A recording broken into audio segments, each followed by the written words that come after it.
স্ত্রীকে ভালো পোশাক পরানোর সামর্থ্য আছে কিন্তু এ পরায় না, রাখে একবারে নর্মাল কাদের বেডির মতো। যদি কোনো মহিলা স্বামী এমন কিপটা বানা দেখায়, এ মহিলা তার স্বামীর পকেটের টাকা চুরি করে খাইলে গুণ হইতো না, গুণ হইলে আমার দিয়ে লাগে। আমি ওয়াজে কয়েকবার বলছি এই কথা। কি লেগা? তবে সাবধান, কোনো মহিলা স্বামীর পকেটের টাকা দিয়া বাবার বাড়িতে পাচার করতে পারবে না, বাবার বাড়িতে পাচার করতে পারবে না। কোনো মহিলা তার স্বামীর পকেটের টাকা দিয়া তার মার চিকিৎসা করাবে না, বাবার চিকিৎসা করাবে না, যদি স্বামী অনুমতি না দেয়।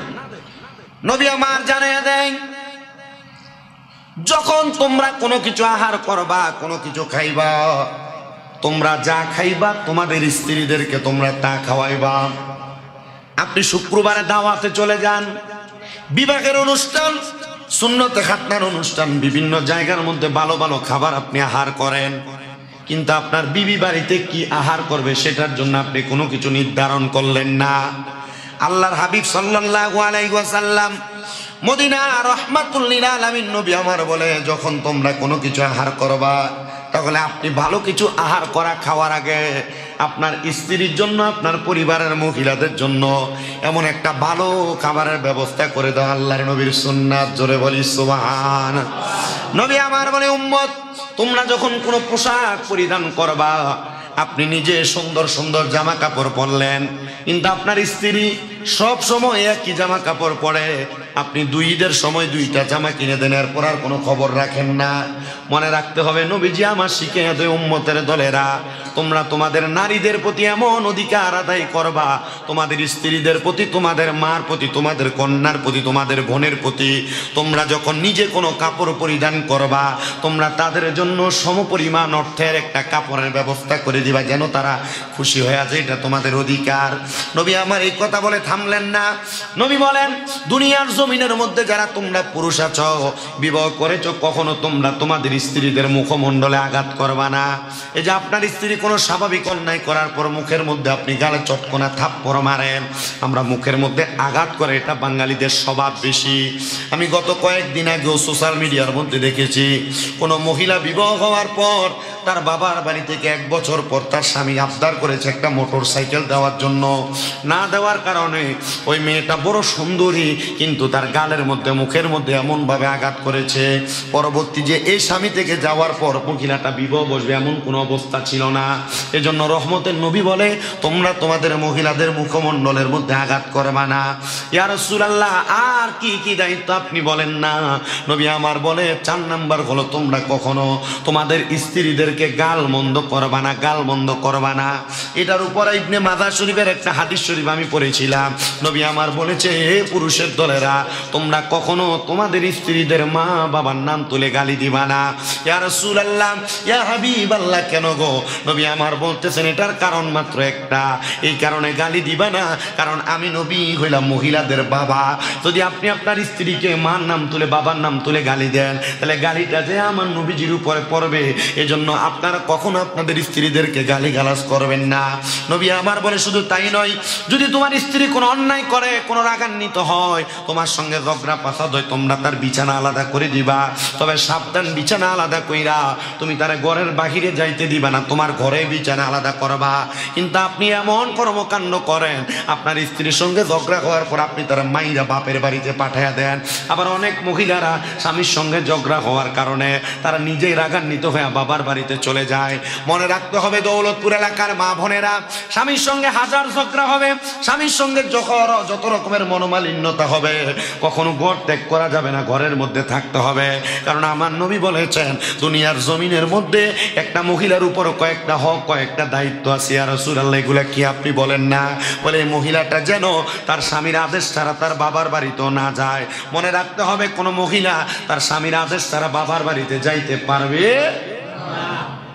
তার মানে যদি আপনার সাথে আপনার স্ত্রীর ঝগড়া হয়, যদি আপনার সাথে আপনার স্ত্রীর কোনো দ্বন্দ্ব হয়, বিছানা আলাদা করে দাও। নবী বলছে 3 শাস্তি। কয় শাস্তি? 3 শাস্তি। 1 নাম্বার, তাকে তুমি কিছু প্রহার করো, মারো, কিন্তু এই মাইরে যেন গালের ভিতরে, মুখের মধ্যে কোনো আঘাত না পড়ে। 2 নাম্বার, যদি দেখো এটা আর বুঝে না, এটার বিছানা আলাদা করে দাও। তবে কোন ঘরে? নিজের ঘরে। নিজের ঘরে কি আলাদা করে দাও? বিছানা আলাদা করে দাও। এরপর যদি না বুঝে, তখন তার বাবার বাড়ির আত্মীয় স্বজন, তারা হালদেরকে ডাকাও, ডাকায়া একটা সমাধান করো। এই 3 বিচার নারীদের জন্য। কয় বিচার? বেডিয়ে তো সালাক। মনে করেন যে আপনি এই 3 বিচার, বাংলাদেশে যদি ইসলামী শাসন ব্যবস্থা থাকতো, মহিলারা এই 3 বিচারের সামঞ্জস্য, 3 বিচারের সামনে আসার পর যখন দেখতো কোনো সমস্যার সমাধান পায় না, ডাইরেক্ট সরাসরি আদালতে চলে যেত। আপনি বাংলাদেশে আইন আছে, আপনারা জানেন কিনা আমি জানি না, কোনো পুরুষ কোনো মহিলাকে মারবে, আঘাত করবে, মহিলা যদি মামলা দেওয়া লাগবে না আপনার ব্যাপারে।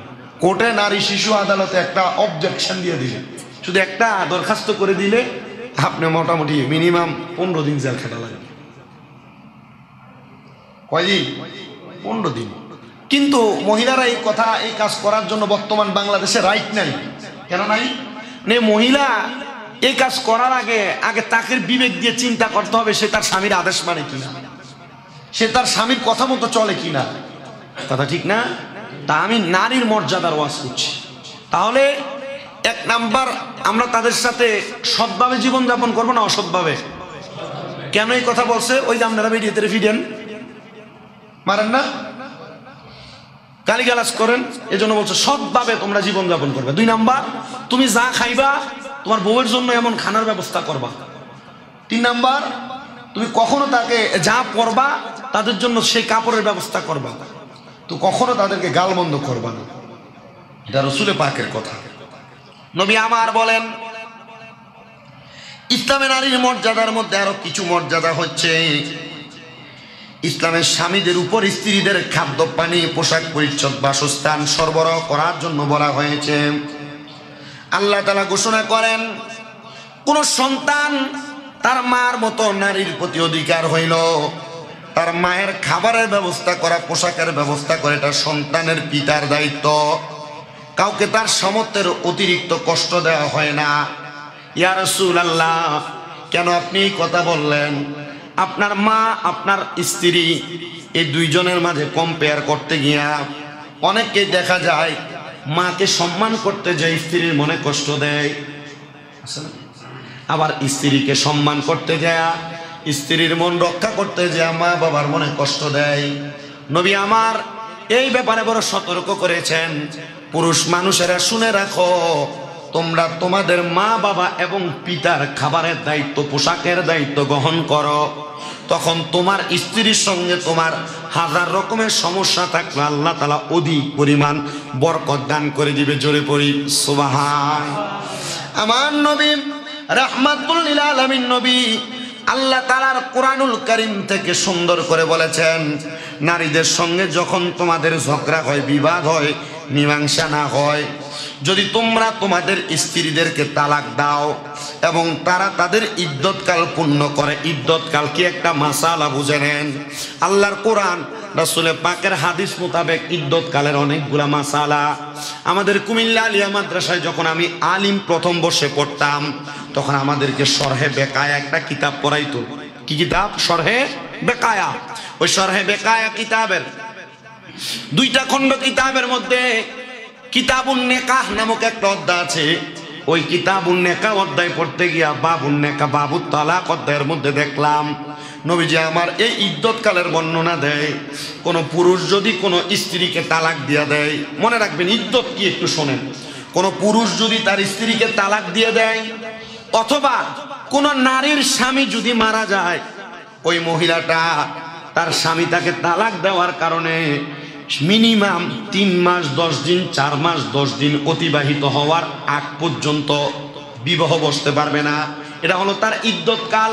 কোন মহিলার স্বামী ইন্তেকাল করার পর ওই মহিলা মিনিমাম 4 মাস 10 দিন পর্যন্ত ইদ্যত পালন করবে। কয়দিন? 4 মাস 10 দিন ইদ্যত পালন করবে, মানে ঘরবন্দি থাকবে, কোনো পুরুষের সামনে যাবে না, সে তাকে আড়াল করে করে রাখবে।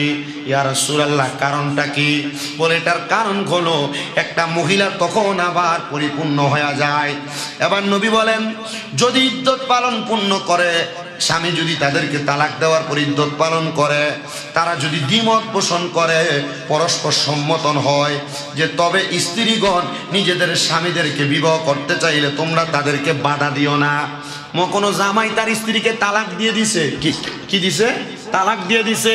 তালাক দেওয়ার পর ওই মহিলা 4 মাস 10 দিন অথবা 3 মাস 10 দিনের ইদ্যত পালন করে ফেললো, এ ব্যাপারে অনেকগুলা মতভেদ। আল্লাহ রাসূলের কয়েকটা হাদিসে মুবারাকা, ইদ্যত পালন শেষ মানে 4 মাস 10 দিন শেষ হওয়ার পর যদি জামাই এবং বউ তারা সম্মত হয় যে আমরা একলগে খাইতে রাজি আছি, আল্লাহ তাআলার পেয়ারা হাবিব মুহাম্মদুর রাসূলুল্লাহ বলে তোমরা তাদেরকে বাধা দিও না, তোমরা তাদেরকে মিলিয়ে দাও একটা সমাধানের মাধ্যমে। তো এই ব্যাপারে অনেক মাসালা আছে।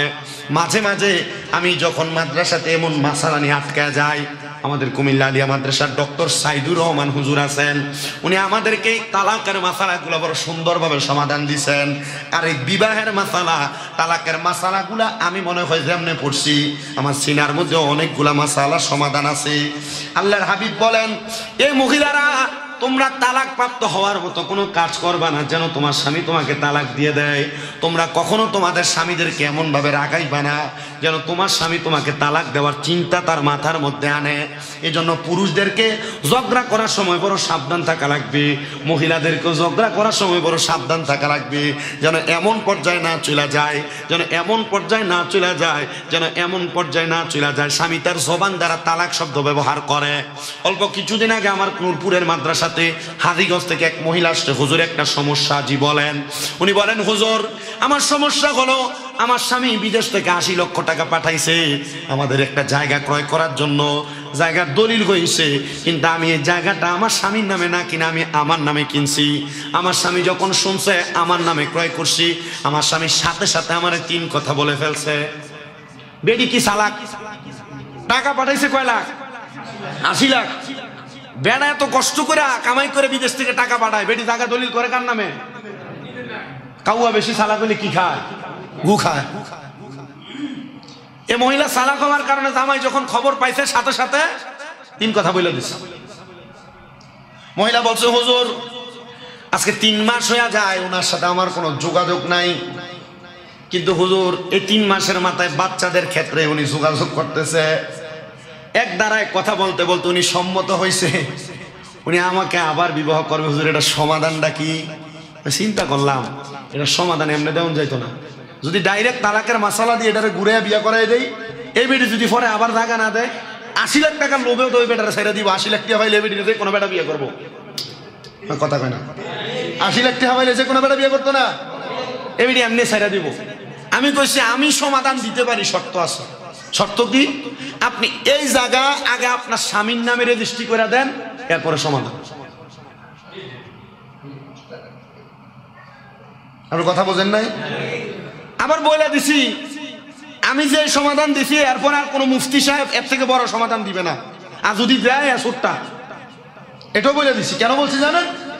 কারণ একটা নারী এতটুক পর্যন্ত তার অধিকার খাটাবে না। অবশ্যই তার অধিকার তার স্বামীর উপর আছে, অবশ্যই তার অধিকার তার স্বামীর পরিবারের উপর আছে, কিন্তু আপনার স্বামী আপনাকে টাকা দিল আর আপনি টাকা দিয়া যা ইচ্ছা তা করে ফেললেন না, এটা হইতে পারে না। আমি মাঝে মাঝে ওয়াজও কিন্তু বলি যে মহিলারা জামাইয়ের পকেটের টাকা চুরি করে খাওয়ান জায়েজ আছে। আমি ওয়াজও কয়েকবার বলছি। কি লেগে বলছি জানেন? বলার কারণ হইলো বহুত বেড়াই তার সামর্থ্য আছে। ওই যে একদিন কি বলে পরিবারের প্রতি খরচ করা দান সৎকার ফজিলতের ওয়াজ করতে যে বলছিলাম, অনেক বেড়া মানুষ এর অধিকার আছে, এর সামর্থ্য আছে, এ মুরগির গোশত দিয়ে ভাত খাইতে পারবে, কিন্তু এ মুরগা দিয়ে ভাত খায় না, হুটকি দিয়ে ভাত খায়। ফের তিনি আছে না, এর সামর্থ্য আছে কিন্তু সে বকিলামি দেখায়। স্ত্রীকে ভালো পোশাক পরানোর সামর্থ্য আছে কিন্তু এ পরায় না, রাখে একবারে নর্মাল কাদের বেডির মতো। যদি কোনো মহিলার স্বামী এমন কিপটা বানা দেখায়, এ মহিলা তার স্বামীর পকেটের টাকা চুরি করে খাইলে গুণ হইতো না, গুণ হইলে আমার দিয়ে লাগে। আমি ওয়াজে কয়েকবার বলছি কথা। কি লেগা? তবে সাবধান, কোনো মহিলা স্বামীর পকেটের টাকা দিয়া বাবার বাড়িতে পাচার করতে পারবে না, বাবার বাড়িতে পাচার করতে পারবে না। কোনো মহিলা তার স্বামীর পকেটের টাকা দিয়া তার মার চিকিৎসা করাবে না, বাবার চিকিৎসা করাবে না যদি স্বামী অনুমতি না দেয়। তখন এই মহিলা অনেক দিন পর, প্রায় অনেক দিন পর বলছে, হুজুর আমি তো আমার স্বামীর জায়গাটা দিয়ে দিচ্ছি। আমি বললাম, তো দিছেন যে এখন আরো তো মাসালা আছে, হে মাসালা পালন করতে হবে। আমি কইলাম কতদিন? কইতেছে যে এই মাসালা আপনি মিনিমাম 4 মাস 10 দিন ইদ্যত পালন করা লাগবে। 4 মাস 10 দিন ইদ্যত পালন করা লাগবে। তো কইতেছে এবার হুজুর এত বিদেশ থেকে আসতেছে আর 10 দিন পরে আপনার কাছে আয়া বিবাহটা পরিপূর্ণ করবে। আমি কইলাম যে হ্যাঁ বলেন 4 মাস 10 দিন পরে আইতে, কারণ সে আসার পর একটা পুরুষ মানুষ কন্ট্রোলিং ঠিক থাকবে না, আপনার কাছে পাইতেই চাইবে, তখন আপনার ইজ্জত বানানো হবে না, হারাম সম্পর্কে জড়িত হয়ে যাবে। আপনি ওনাকে বলেন একটু পরে আসার জন্য, তখন ওই লোকরে দিয়ে আমার কল দিয়েছে, হুজুর আমার তো এমনি এমনি সমস্যা হয়ে গেছে, আমি কি করতাম? আমি বলছি আপনি 4 মাস 10 দিন পরে আসেন। এই 4 মাস 10 দিন আপনার স্ত্রী ঘরের বাইরে যাইতে পারবে না, আপনার স্ত্রী ঘরের বাইরে যাইতে পারবে না, আপনার স্ত্রী কোনো পরপুরুষের সাথে কথা বলতে পারবে না, উনি ঘরে থাকবে। আপনি তার ভরণ পোষণ চালান যদি আপনার পক্ষে সম্ভব হয়, এরপর এসে আপনি বিবাহ করেন। মহিলা ধৈর্য ধারণ করছে, মহিলা ধৈর্য ধারণ করছে, কিন্তু 3 মাস 4 মাসের দিন 10 দিন এখনো হয় নাই, 4 মাস 8 দিন হয়েছে। এ বেটা ফোন দিয়ে হুজুর যা হয়েছে হয়েছে, আমি এ বেটির বিয়ে করতাম। 4 মাস 8 দিনের মাথা বলছে কি আমি এই মহিলার আর বিয়ে করতাম না। আমার মা বাপে কইছে যে বেটি এ কামে করে লাইছে, পুত্রে এখন তো তোর কামলা দিয়ে দিছে, তুই এখন এ বেটির আর বিয়ে করার দরকার নেই। তাই বাজে মানুষ, মহিলার একটা ভুলের কারণে তার পুরো সংসার শেষ। এজন্য মা বোনদেরকে তাদের নির্দিষ্ট পরিমাণ সম্মান, নির্দিষ্ট পরিমাণ ইজ্জত, নির্দিষ্ট পরিমাণ তাদের দায়িত্বগুলা পালন করবেন।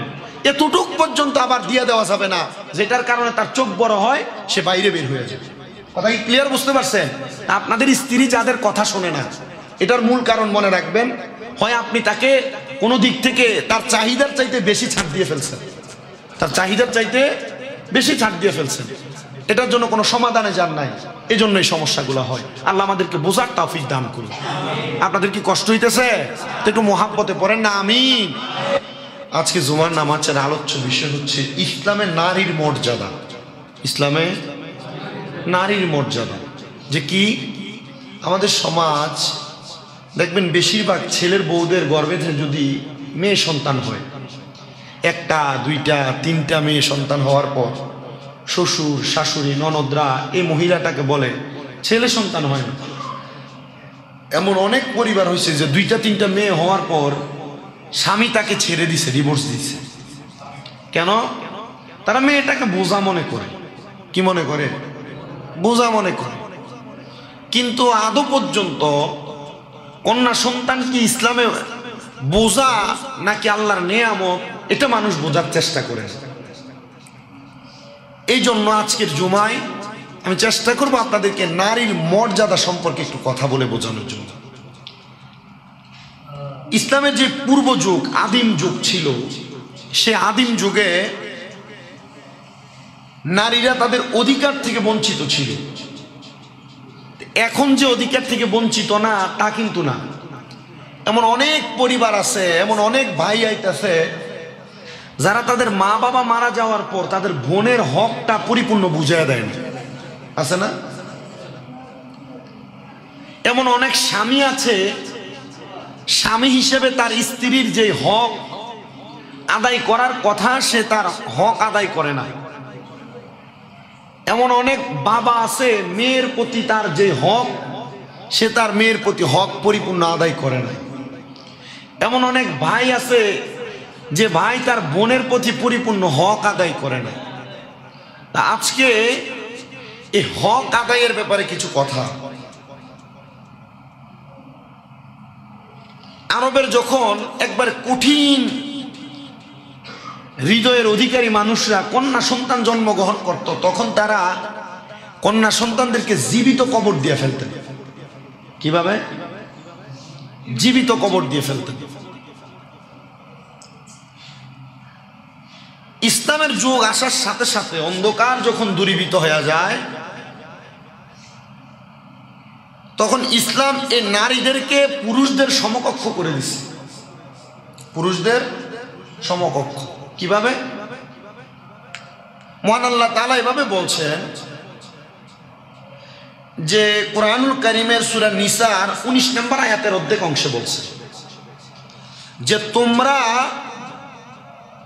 তাদের সাথে, ইয়ানে তাদের বমানা উদ্দেশ্য হচ্ছে নেসা, মহিলারা, তোমরা তাদের সাথে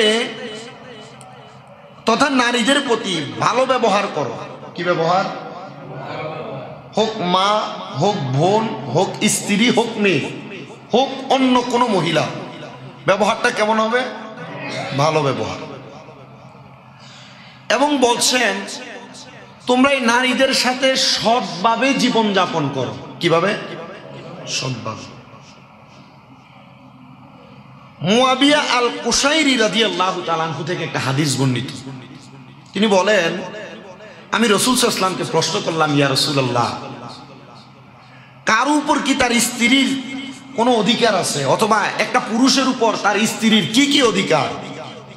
আপনারা যারা বিবাহ করার পর মনে করেন যে এটার বিয়ে করে আনছি, এখন এটা আমার বাড়ির গোলামের মতো কাজ করে, শুধু কাজেই থাকে। সকালে ঘুম থেকে উঠে নাস্তা বানায়, পুরাতন ডেক ছিলবই, পুরাতন জামা কাপড় ধোয়, আবার দুপুরে রান্না করে, নিজের জামা কাপড় সব করতে করতে অসুবিধা। এরপরে আবার তার খানা খাইতে খাইতে গোসল করতে করতে বেলা 4টা 3টা বাইজা যায়, তার শরীরে কোনো আরাম দেই না। এগুলা চিন্তা করে আল্লাহর হাবিবের প্রখ্যাত সাহাবী মুয়াবিয়া ইবনে কুশাইরি রাদিয়াল্লাহু তাআলা আনহু নবীরে প্রশ্ন করি, ইয়া রাসূলুল্লাহ, মায়ার নবী আপনার কাছে জানতে চাই, আপনি বলেন তো এই আমাদের স্ত্রীদের প্রতি আমাদের কি কি অধিকার? সবাই দুরূদ শরীফ পড়েন, আল্লাহুম্মা।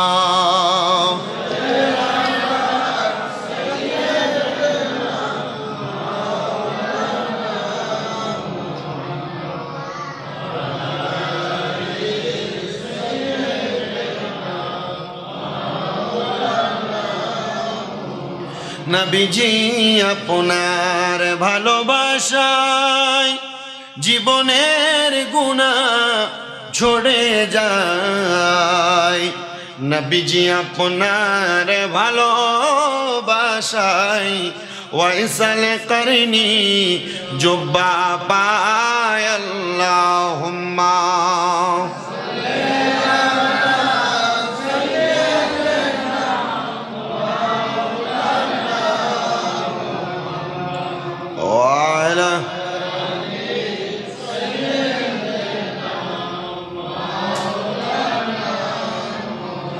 ইয়া রাসূলুল্লাহ, নবীজি আপনি আমার জানের জান,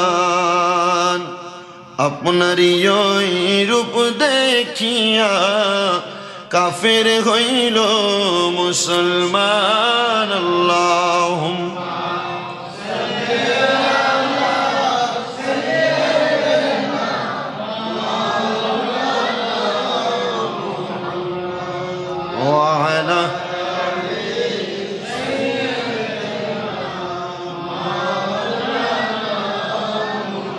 এবার আসেন আরেকটা বিষয়, বড় মাসালা, এটা সমাধানের বিষয়।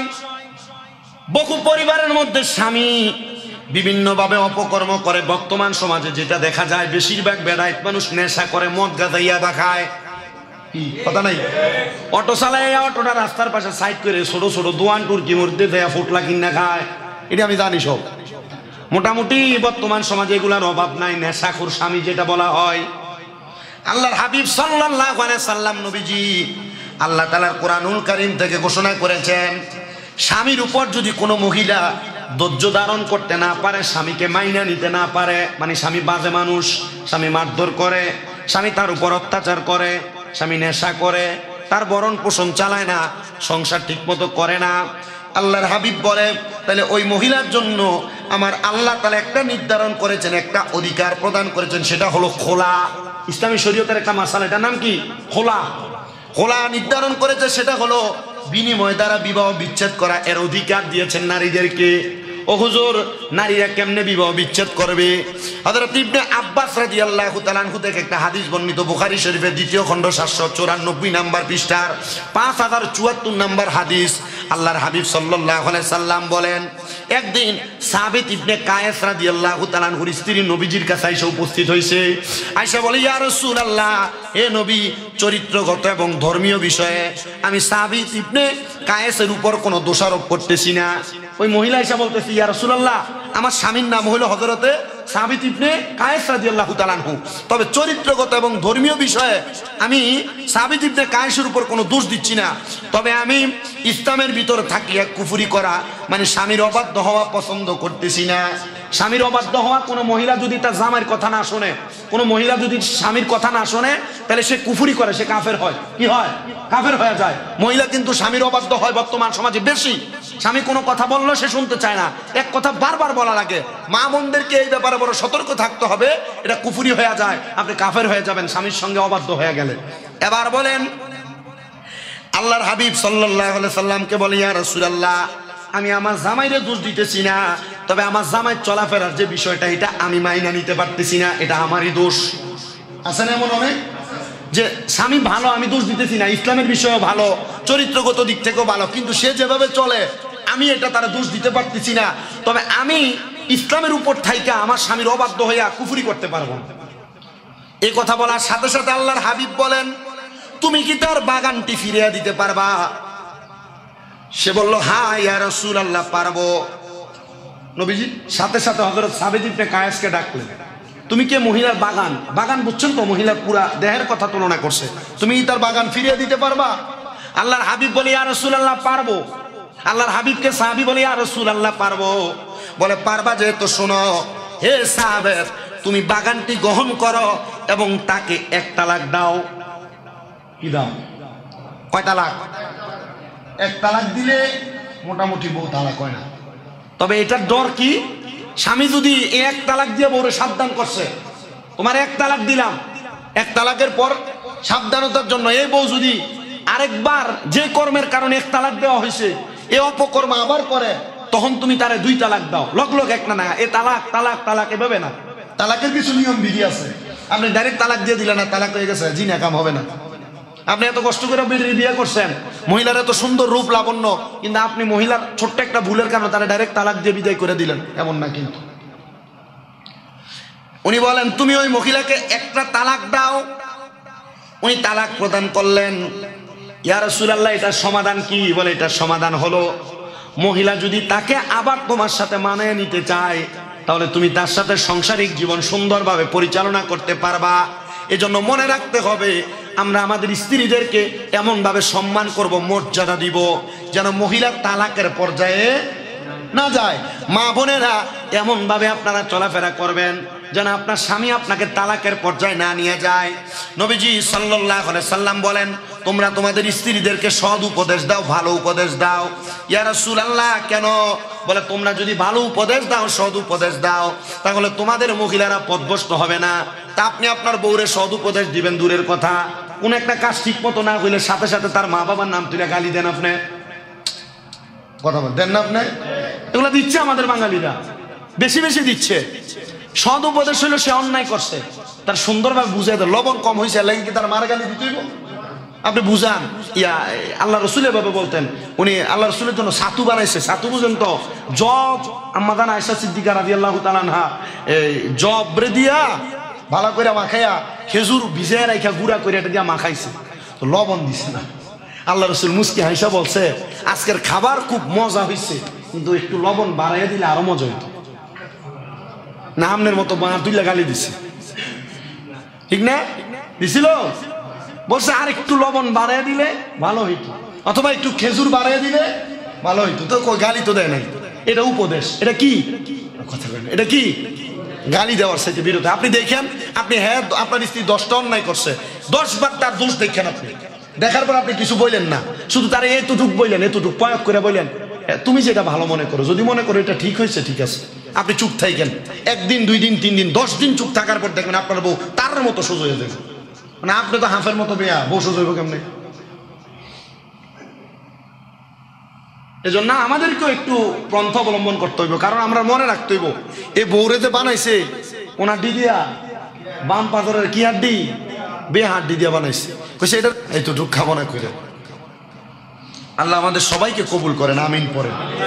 এরপর আরো অনেকগুলা কথা আছে, আসলে জুমার নামাজের সময় কম, এই যে 1:21 বাজে, আমি কোন সময় কথা শেষ করবো? এই অনেকগুলা কথা, রাসূল পাকের অনেকগুলা হাদিসের উপর কথা আছে এই বিষয়গুলাতে।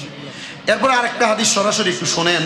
ইসলাম ব্যভিচার করা, কন্যা সন্তান জীবিত মাটি দেওয়া এবং সাময়িক বিবাহ নিষেধ করেছে। এ ব্যাপারে কেন?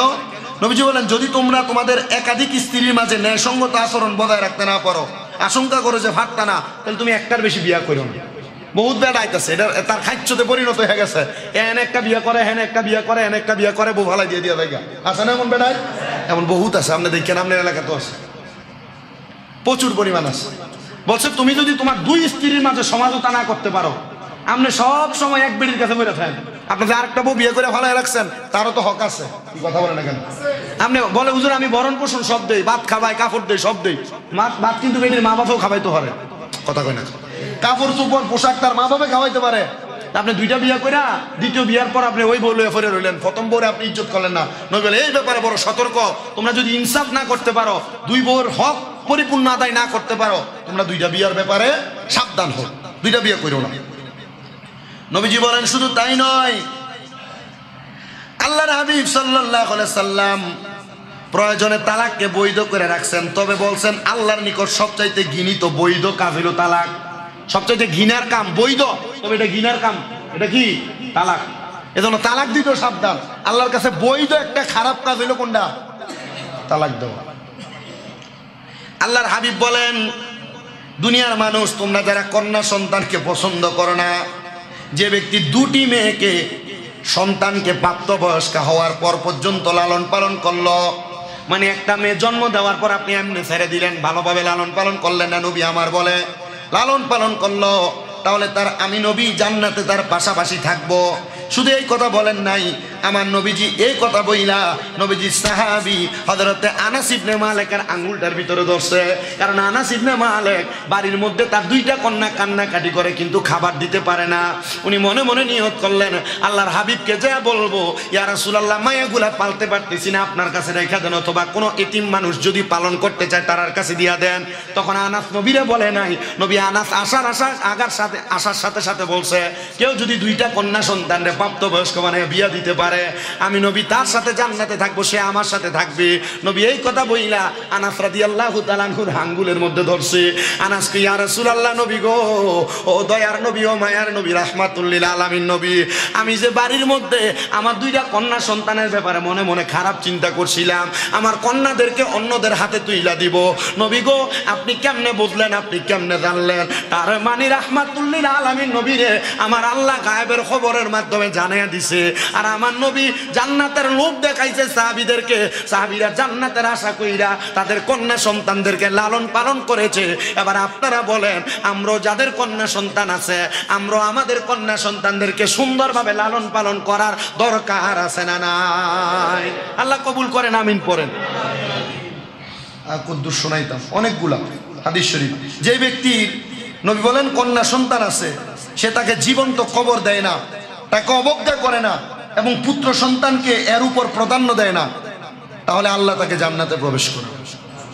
এটা আল্লাহ তাআলার পেয়ারা হাবিবের কথা। এই জন্য নারীদের প্রতি অধিকার বজায় রাখবেন।